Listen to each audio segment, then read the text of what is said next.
In a single sentence, Senator Tim Scott tried to dismiss Jasmine Crockett. But what came next would silence the room and rewrite the narrative. The chamber was buzzing before he spoke. Reporters hunched over laptops, pens clicking, cameras already fixed on the stage. Everyone expected the usual scripted back and forth, kind of polished remarks that die the second they leave the microphone. But when Tim Scott leaned in, his voice cutting through the static of whispers, it wasn't policy he went after. It was her. His words carried the sting of practiced arrogance, a tone sharpened not by debate but by dismissal. He painted her as inexperienced, unworthy, someone who didn't belong in the arena he claimed as his own. A smirk tugged at the corner of his lips, his delivery polished like a man who believed his authority was unquestionable. The room shifted. Some reporters raised their eyebrows, others simply nodded, so they'd seen this show before. The seasoned senator flexing his rank against a rising challenger. But Jasmine Crockett did not flinch. She sat still, her hands folded, her eyes unblinking. It was the kind of silence that unsettles, the calm before something no one sees coming. Every second stretched, tension crackling like static before a storm. Even the cameras seemed to lean closer, trying to capture the flicker in her expression, a flicker that promised this wouldn't end the way Scott imagined. Outside the chamber, the clip was already spreading. Phones lit up as Scott's jab raced across feeds. The soundbite clipped and captioned, "Tim Scott puts Jasmine Crockett in her place." Supporters of his brand of politics cheered online, certain this was a knockout punch. But those who knew Crockett's fire leaned forward, waiting. Because if there was one truth about her, it was this. She never stayed silent when dignity was on the line. And in that moment, with the nation watching, Crockett was preparing something more than a reply. She was preparing a reckoning. The room had no idea it was standing on the edge of a cliff. What looked like a routine insult was about to ignite into a confrontation remembered far beyond the walls of that chamber. The nation thought this was just another insult, but they had no idea a clapback was about to explode into history. To the casual viewer, it might have looked like just another sharp exchange in Washington. Senators and representatives spar like this every day. Words fly, tempers flare, and by the evening news cycle, most of it is forgotten. But this moment carried a weight that went far beyond the chamber walls, because when Tim Scott chose to dismiss Jasmine Crockett, it wasn't only about political disagreement. It was about who gets to speak with authority in America, and who gets dismissed before their words even leave their lips. This was a battle over more than policy. It was a battle over identity. America has always been defined by conflict between the voices trying to expand the circle of dignity and those trying to police its boundaries. And in Crockett's presence, young, black, female, unapologetic, that tension burned visibly. She wasn't just another politician on the stage. She was a symbol of change. Her very existence challenged centuries of tradition in which men like Scott, polished and entrenched, claimed the microphone as if it belonged to them by right. Scott knew the power of posture. He spoke as though his resume alone settled the matter, his cadence heavy with the assurance of someone used to being taken seriously. But beneath that polished exterior lurked overconfidence, a belief that Crockett would play the role assigned to her, quiet, deferential, overshadowed. What he failed to see was that Jasmine Crockett had walked through storms that most in that chamber could barely imagine. She had carried the weight of being doubted, dismissed, underestimated at every step of her journey. And while Scott's attack may have looked like a casual political jab to her supporters, it echoed every insult hurled at women who dared to lead. Every subtle erasure faced by people of color stepping into power. The audience inside the chamber could feel it too. Some shifted uncomfortably in their seats, aware that this wasn't just theater. There was history hanging in the air. It was the unspoken question of who defines America's story, those who cling to old hierarchies or those who insist on rewriting them.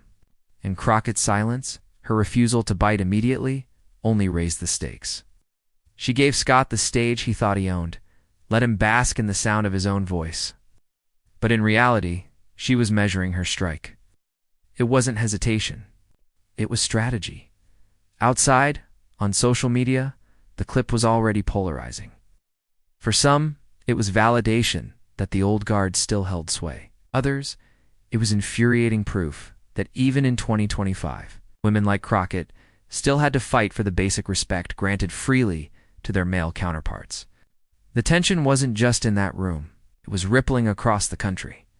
Because this wasn't only about Crockett versus Scott. It was about every classroom where a young black girl's intelligence is underestimated. Every boardroom where a woman's ideas are ignored until a man repeats them. Every moment where dignity is put on trial simply because of who delivers the message. Scott believed he was controlling the narrative. He believed the cameras captured his dominance, his dismissal, his certainty. But in the pause that followed, in the silence Crockett carved out for herself, the balance was already beginning to shift. This was not going to be just another exchange. This was going to be the kind of moment replayed, dissected, remembered, moment that revealed not just to politicians colliding, but to versions of America, clashing in plain sight. And what happened? Next would prove this was no ordinary exchange. Tim Scott has built his career on the image of calm calculation. He is the kind of politician who knows how to hold a room, how to speak in measured tones that sound reasonable, even when the message underneath carries sharp edges. For years, his political posture has been his greatest weapon. Never rattled. Never flustered. Always appearing like the man above the fray. It's an image carefully crafted for cameras and headlines. An image that reassures his supporters and makes his critics struggle to pin him down in Washington. Scott has often been described as the safe Republican. He champions unity, speaks of shared values, and cloaks his rhetoric in the language of optimism. On paper, he presents himself as the antidote to the chaos of partisan brawls. Yet behind that polished exterior, a contradiction runs deep. Because for all his talk of unity, Scott has never shied away from the politics of belittlement when the spotlight is hot. That contradiction was on full display when he turned his focus toward Jasmine Crockett. He didn't raise his voice, didn't storm or rage. Instead, he leaned on what has always been his most cutting tool, dismissal. The smirk he wore as he spoke said more than his words. It was the expression of a man who believed he was untouchable, a man who thought that in his calm superiority, he could shrink his opponent without ever appearing cruel. The irony is that Scott's calm has often been mistaken for fairness. To his supporters, his even tone feels like proof of leadership, as if composure alone validates his arguments. But that night, his composure took on a different shade. It wasn't the patience of a statesman. It was the arrogance of someone convinced that dignity was his to grant or withhold. As he spoke, his gestures were small, but pointed. A dismissive wave of the hand, as though sweeping Crockett's ideas off the table. A raised eyebrow, signaling disbelief before she even had the chance to respond. Each movement reinforced the unspoken message. You don't belong here at my level. And yet, in the broader arc of his career, this wasn't unusual. Scott has long played the dual role of bridge builder and gatekeeper. He positions himself as the voice of reason in an unruly political era, while simultaneously reinforcing the very hierarchies he claims to transcend. He speaks of healing divisions, but too often, unity is defined on his terms, where dissent is minimized. And challengers are told to wait their turn. This is the paradox of Tim Scott. His persona suggests dignity, but his tactics reveal a reliance on subtle diminishment. And subtle diminishment is, in many ways, more dangerous than open hostility. Because when the attack is cloaked in calmness, when arrogance is dressed as civility, it becomes easier to disguise the wound being inflicted. To the crowd in that chamber, it might have looked like confidence.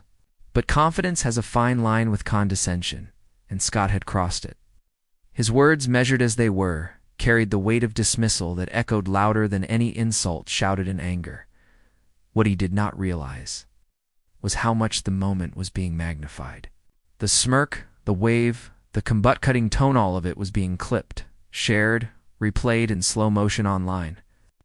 And outside those walls, people were not seeing a unifier. They were seeing a man who had spent his career cloaked in composure, now exposing the arrogance beneath it. Because arrogance does not always roar. Sometimes arrogance whispers with a smile, nods with an air of superiority, leans back in a chair as if the outcome is already decided. That was the Scott on display. And it was precisely that version. Of him, the one who mistook dismissal for dominance that was about to face a reckoning. Inside the chamber, his words hung in the air like smoke, designed to suffocate before anyone noticed. Jasmine Crockett noticed. So did millions of Americans watching, waiting for her to respond. But while he thought he was in control, history shows arrogance always meets its match. Jasmine Crockett did not walk into that chamber with the backing of dynasties or the weight of long-established political machines. Walked in carrying something far heavier, her own story. And it was a story built not on privilege, but on resilience. Long before her name was trending in headlines, Crockett was the kind of woman who learned early that if she wanted to be heard, she would have to fight for the microphone. Raised in working-class Texas, her journey was a lesson in navigating spaces where people like her were expected to keep their heads down. She saw firsthand the inequities that shaped everyday lives, school systems that failed kids, communities left behind by promises that never materialized, justice that seemed to bend more easily for some than for others. She didn't just read about those struggles, she lived them. And instead of turning away, she decided to lean in. That decision led her to the law, not as a ladder too personal. Prestige, but as a weapon for those who had none. She built her career in the trenches of criminal defense, standing beside the people most often ignored, the poor, the marginalized, the ones who rarely had someone in their corner. In courtroom after courtroom, she became the voice for those who had been silenced. But it wasn't glamorous work. It was exhausting, emotionally draining, sometimes even thankless. There were nights when she carried the weight of other people's futures on her shoulders, knowing a single misstep could change the course of someone's life. Yet through it all, she cultivated the very quality that would one day define her on the national stage, a calm, unshakable resolve. That calm wasn't born of ease. It was forged under pressure. It came from walking into courtrooms where she was underestimated every single time. Too young, too black, too female. And each time, she learned to hold her ground, to let the underestimation work in her favor, until the moment she struck with precision. Her entry into politics was not part of some master plan. It was an extension of her service, a recognition that fighting for justice one case at a time was not enough. She stepped into public office because she understood that laws, just like trials, determine the fate of ordinary people. And just like in the courtroom, she carried into politics the same combination of grit and principle that had defined her career. But politics has a way of testing even the strongest. From the moment she arrived, she was treated as an outsider, an upstart, someone who would make a splash and then fade into the background. Colleagues whispered that she was too brash, too unapologetic, too unwilling to play the game. Commentators dismissed her as a flash of fire without longevity. Yet every time they counted her out, she refused to shrink. What made her different wasn't just her fight, it was her connection to the people she represented. She didn't speak in rehearsed sound bites or vague platitudes. She spoke in the language of lived experience, of rent checks and hospital bills, of communities demanding respect. When she talked about injustice, it wasn't abstract. It was personal. And people heard themselves in her words. That connection became her shield. It gave her the kind of moral authority that can't be manufactured in press releases or consultant-crafted speeches. It made her dangerous to those who thrived. On dismissing voices like hers, because Crockett wasn't speaking for herself. She was speaking for the millions who knew what it felt like to be silenced. And so, when she sat in that chamber across from Tim Scott, she carried all of that with her. The long nights in courtrooms, the stares of doubt, the sacrifices that no one applauded, the determination to stand not just for herself, but for everyone who had been underestimated. Her composure in that moment wasn't new. It was muscle memory. It was the product of years of being told no and learning how to answer back with facts, with truth, with dignity intact. To those watching who didn't know her story, she may have appeared simply calm. But to those who did, they recognized the steel beneath the stillness. This was why Scott's smirk didn't shake her, why his dismissive wave rolled off her like rain. She had faced far worse than condescension from a senator. She had faced lives on the line, entire futures depending on her voice. And she had learned again and again that silence can be power if you know how to wield it. That was the essence of Jasmine Crockett, underestimated at every turn but never undone. The perfect counterbalance to Scott's arrogance was not rage or bluster, but the quiet strength of someone who had been preparing her whole life for moments exactly like this. And on that day, in that room, all of her battles prepared her for this one moment. The words hung in the air like a blade, sharp and deliberate. Tim Scott leaned forward, his voice steady, his tone deceptively casual. But the meaning behind it was unmistakable. Jasmine Crockett didn't measure up, he rapped. His dismissal in the language of authority, as though he were handing down a verdict rather than participating in a debate. The smirk returned, curling at the edge of his lips, the kind of expression that suggested he believed the matter was settled before she even opened her mouth. Inside the chamber, the energy shifted. Some aides shuffled papers a little too quickly, trying to disguise their discomfort. A low murmur rolled through the audience. Was this going to be another routine takedown of an underestimated freshman representative? The cameras caught every flicker of reaction, zooming in on Crockett's face, searching for a crack in her composure. But she gave them nothing. Crockett sat still, shoulders squared, eyes steady. She didn't roll them, didn't shake her head, didn't fire back immediately. Instead, she let the silence stretch, and in that silence, the tension grew unbearable. Every second felt longer than the last, each heartbeat amplified by the anticipation of what she might say. It was the kind of restraint that only the practiced know how to wield. The discipline of someone who has been underestimated too many times to waste energy on a hasty reaction. Social media, however, was anything but restrained. The clip of Scott's Barb hit Twitter and TikTok within minutes, racking up thousands of views as users typed furious commentary. Supporters of Scott crowed, certain they had just witnessed a masterclass in political dominance. But Crockett's base knew better. Her silence wasn't surrender, it was calculation. And the comments reflected it. Just wait. She's loading the cannon. Back inside, the tension only thickened. Scott shifted in his chair, clearly savoring the quiet, mistaking it for victory. His hand rested on the desk with a kind of casual ownership, fingers tapping as if he'd already moved on from the exchange. To him, Crockett's stillness meant she had no answer, no comeback. He didn't see the gathering storm in her eyes. The chamber itself seemed to lean forward. Journalists scribbled, some already drafting headlines that assumed Scott had stolen the moment. Camera operators instinctively kept Crockett in their frames, waiting for a sign of movement. The audience, both present and watching through screens, held their breath. The rhythm of the room had slowed, all of it orbiting around the tension.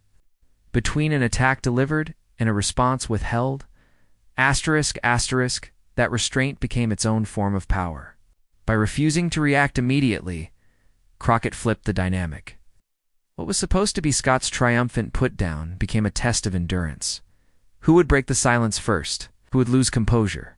Every second she held back, the weight of expectation shifted from her to him, and then came the spark. It was subtle at first, a slight tilt of her head, the smallest arch of an eyebrow. But for those watching closely, it was unmistakable. She wasn't ignoring him. She was preparing. The murmurs in the chamber hushed as if on cue. The cameras zoomed tighter, and across the country, viewers leaned closer to their screens. Something was coming, because restraint is not endless. It is fuel, building pressure until it demands release. And in that chamber, in that moment, everyone could sense it, the quiet, before a clapback that would do more than answer an insult. It would leave an imprint. Scott continued to bask in his perceived dominance, unaware that he was standing on the edge of his own undoing. Crockett's silence had become a mirror, reflecting his arrogance back at him, magnifying it until the entire room could see what he could not. Overconfidence about to curdle into humiliation. The nation watched. The feeds buzzed, the air grew, taut with anticipation. Something historic was about to happen. But restraint can only last so long. And then she struck. The silence had stretched so long that it felt like its own kind of music and settling. Electric. A drum roll that nobody realized was playing until it reached its climax. And then Jasmine Crockett lifted her chin, her voice cutting through the chamber with the kind of clarity that can't be rehearsed. She didn't raise her tone. She didn't match Scott's dismissiveness with volume or venom. Instead, she chose precision. Each word landed sharp, deliberate, like a hammer striking nails into a coffin. She began by repeating his phrasing back. To him, not mockingly, but surgically showing the room how hollow it sounded once held up to the light. The echo of his own words turned into a mirror. The reflection was not flattering. "You speak of unity," she said evenly, eyes locked on his. "But every time a woman who looks like me stands here, you reduce us to caricatures. You talk about experience, but experience without courage is nothing more than arrogance dressed in a suit." The room froze. Reporters' pens stopped mid-scratch. Camera shutters, which had been clicking nonstop, suddenly paused. Even Scott's smirk faltered, a flicker in his carefully curated mask. For the first time all evening, the confidence slipped. His eyes narrowed, searching for the familiar script he'd been in debates before. He'd faced criticism before, but this wasn't criticism. This was dismantling. Crockett didn't stop. She leaned forward slightly, her cadence slowing, letting the silence between each phrase do half the work. "You dismiss my presence as if it's a gift you've allowed me. But let's be clear, I earned this seat, I fought for it. And no amount of your smug dismissal changes that, 'cause I'm not here to play small for your comfort. I'm here to represent every voice you keep trying to silence." Gasps rippled through the audience, faint at first, then swelling as if the chamber itself couldn't contain the energy. On social media, the clip hit timelines within seconds. Someone added subtitles in bold font. "I am not here to play small for your comfort." And the video exploded across TikTok. The hashtag #clapbackqueen appeared on Twitter before she had even finished her thought. Scott shifted again in his chair, smirk gone now, replaced by something less certain. His hand, which had tapped so confidently on the desk minutes earlier, stilled. He opened his mouth, perhaps to interject, but Crockett pressed forward, timing her rhythm so precisely that she left no space for interruption. "You wear unity like a costume," she continued, her voice still calm but edged with undeniable authority. "But real unity doesn't come from silencing difference. Real unity means facing uncomfortable truths. And the truth, Senator, is that you can't dismiss me without dismissing the millions who look like me, who work like me, who live in the communities you claim to care about. And those voices aren't going away, whether you like it or not." Another murmur surged through the chamber, the kind that carried disbelief, admiration, even a hint of fear. The power dynamic had shifted. Cameras once angled toward Scott's poised control were now trained solely on her, drinking in every syllable. On TikTok, edits of her speech were already set to dramatic beats, low-motion zooms on her steady gaze, text overlays like she ended him. And this is what leadership looks like. Twitter flooded with reactions. "I felt that in my soul. This is how you handle arrogance. She just made history." The moment had escaped the chamber and become a cultural event in real time. Scott's expression betrayed the unraveling. His brow furrowed, his lips pressed thin, his gaze darted to the cameras before snapping back to her. He was trapped in the silence she controlled. Every attempt to reclaim dominance swallowed by the sheer weight of her words.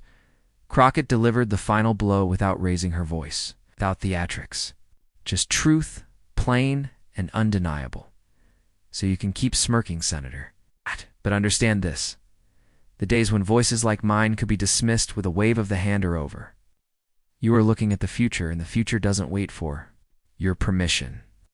The chamber erupted not with cheers, but with that stunned silence that carries more force than applause. Reporters exchanged wide-eyed glances. Some scribbled furiously, others simply stared. It was the silence of realization, the silence that said, something irreversible had just happened, and then came the ripple. One gasp, then another, then the collective exhale of a room realizing they had witnessed a shift. It wasn't just a rebuttal, it was a reclamation. Scott had come to remind Crockett of her place. Instead, she redefined the place entirely. Across the country, phones lit up with notifications. YouTube channels clipped the exchange with titles like "Crockett Destroys," "Scott and the Clapback Herd" around the world. Celebrities chimed in on Instagram, reposting her quote about not playing small, turning it into a rallying cry. Hashtags like #SpeakUp and #NotSmall surged alongside hashtag #ClapbackQueen. And while social validation amplified the moment, heart of it remained inside that chamber, the look on Scott's face as his composure crumbled. The recognition that his tried-and-true strategy of dismissal had failed spectacularly. Crockett leaned back. She didn't gloat, didn't smile, didn't seek approval. Her victory was in the silence she left behind, a silence that spoke louder than any applause. She had turned Scott's weapon dismissiveness into his downfall, and in that silence, the audience felt it. The balance of power had shifted, but just as the moment settled, just as the chamber tried to catch its breath, it became clear that this wasn't the end. The story had already left the room, spilling into the veins of the nation, igniting conversations far beyond those walls. And just like that, the balance of power shifted. But the story didn't end in that room. The moment Jasmine Crockett's words landed, the chamber's silence cracked open into a storm that no one could contain. Within minutes, the exchange was clipped, subtitled, and spreading like wildfire. Across every platform, on TikTok, edits appeared with booming bass drops. Her quote, "I am not here to play small for your comfort," flashed in neon text, replayed in slow motion as users stitched the video with their own reactions, widened eyes, dropped jaws, hands clapping. Memes sprouted overnight. A popular one split the screen. On one side, Tim Scott's fading smirk. On the other, Crockett. Mid-sentence, captioned, "This is what checkmate looks like." Twitter, relentless as ever, turned her words into rallying cries. The hashtag #ClapbackQueen trended globally within the hour. Joined by others, hashtag not small, hashtag future unfolding, hashtag say it louder. Activists reposted her speech with comments like, "She didn't just answer for herself, she answered for all of us." Celebrities weighed in too. An actress tweeted simply, "Jasmine Crockett, you have my vote for anything." A Grammy-winning singer reposted her quote on Instagram with the caption, "Energy, your energy." The cultural machine had found its new icon, and it wasn't letting go, but it wasn't just entertainment. Political commentators across the spectrum scrambled to respond. Progressive outlets hailed the moment as the most significant clapback in recent political memory. They dissected her composure, her precision, her refusal to let arrogance set the frame. One anchor declared, "This wasn't just rhetoric. This was a reframing of the debate itself." She seized the mic and never gave it back, even centrist. Pundits couldn't deny the weight. On primetime news, a panel replayed the footage 3 times, pausing to analyze the body language, Scott's tightening jaw, his shifting hands, the way his eyes flickered once the crowd leaned in with her. "He lost control," one analyst said flatly. And once you lose control in a debate like that, the optics last longer than the soundbite. Meanwhile, Scott's camp scrambled. His supporters attempted to downplay the moment, framing it as just theatrics. But the internet had already decided otherwise. For every dismissive tweet in his defense, a dozen quote tweets fired back with memes, side-by-side comparisons, and biting commentary. His smirk had become a symbol of arrogance undone, shared and reshared as a cautionary tale. Underestimate at your own peril. For Crockett, the ripple effects were immediate. Her follower count surged overnight. Twitter, TikTok, all climbing into the hundreds of thousands, then millions. Grassroots groups that had long admired her suddenly saw her as more than a representative. She was a cultural force. Young people in particular embraced her as proof that authenticity and sharpness could win against establishment arrogance. They clipped her speech into motivational reels, pairing it with texts like, "Know your worth and never play small." Communities that often felt erased saw themselves in her defiance. Comment sections filled with messages from Black women. Immigrants, working-class families, she spoke for me. I've been waiting my whole life to hear that said out loud. It wasn't a debate, it was a liberation. The emotional resonance turned the moment from politics into something personal, something intimate, something lived. And yet, while her star rose, Scott's credibility faltered. Not because of one speech alone, but because it exposed the fragility of his posture. The contradictions that had always been there, the unity rhetoric undercut by dismissive behavior, were now impossible to ignore. Clips of his attack before her clapback, replayed with commentary. Watch how he tries to belittle her. This is what arrogance looks like. Analysts began questioning if his calm exterior was truly composure or just carefully constructed armor in coffee shops. Group chats and community spaces, people talked about the moment as if they'd been in the room. The audience didn't. Just watch, they felt it. Every gasp, every silence, every pause landed in their bones. To be part of that viral wave was to be part of history in motion, proof that dignity could stand tall against dismissal. It was more than entertainment. It was collective affirmation. For Crockett, this wasn't the end. It was ignition. She had entered the debate as a target and left it as a symbol. The nation had crowned her #clapback queen, but the title carried. More than applause, it carried responsibility, expectation, momentum, and beneath the cheers, a deeper question lingered. If one exchange could ripple so far, what did it say about the hunger, the restlessness, the tension in America's soul? But what if this was bigger than just a debate moment? What if it revealed something deeper about America? Days after the storm, when the noise of social media began to settle and the cameras turned to other stories, the essence of Jasmine Crockett's moment stood untouched. Her clapback wasn't just a sharp line delivered in a heated room, it was a truth carved into history. She had taken an insult meant to belittle her and transformed it into a universal reminder. Dignity outweighs arrogance. Every single time. Because this story was never just about her. It was about everyone who has ever been underestimated. Everyone.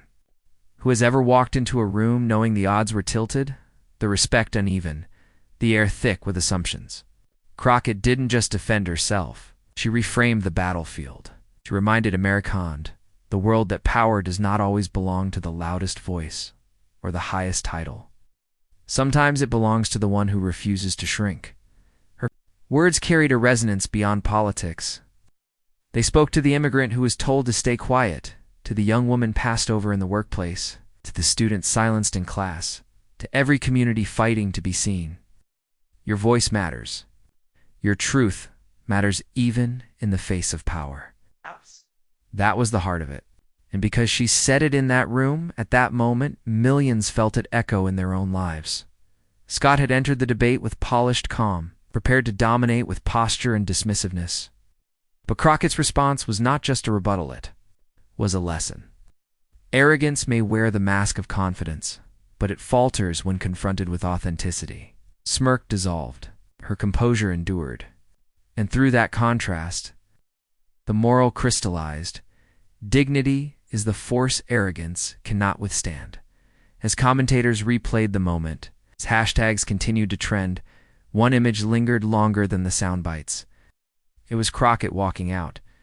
Of that chamber, no theatrics, no victory lap, no gloating, just quiet dignity. Chin steady, steps deliberate, shoulders squared against the weight of history. That image told its own story. Resilience doesn't need applause to be real. Her departure was cinematic in its simplicity. The bright lights of the cameras softened as she passed. The chatter of the crowd dimmed. And what remained was the quiet strength of a woman who had faced down dismissal and answered with truth. It was the kind of exit that turns into a symbol, replayed in memory long after the viral moment fades. Because in the end, it wasn't just about Crockett defeating Scott. It was about dignity defeating dismissal. It was about resilience triumphing over arrogance.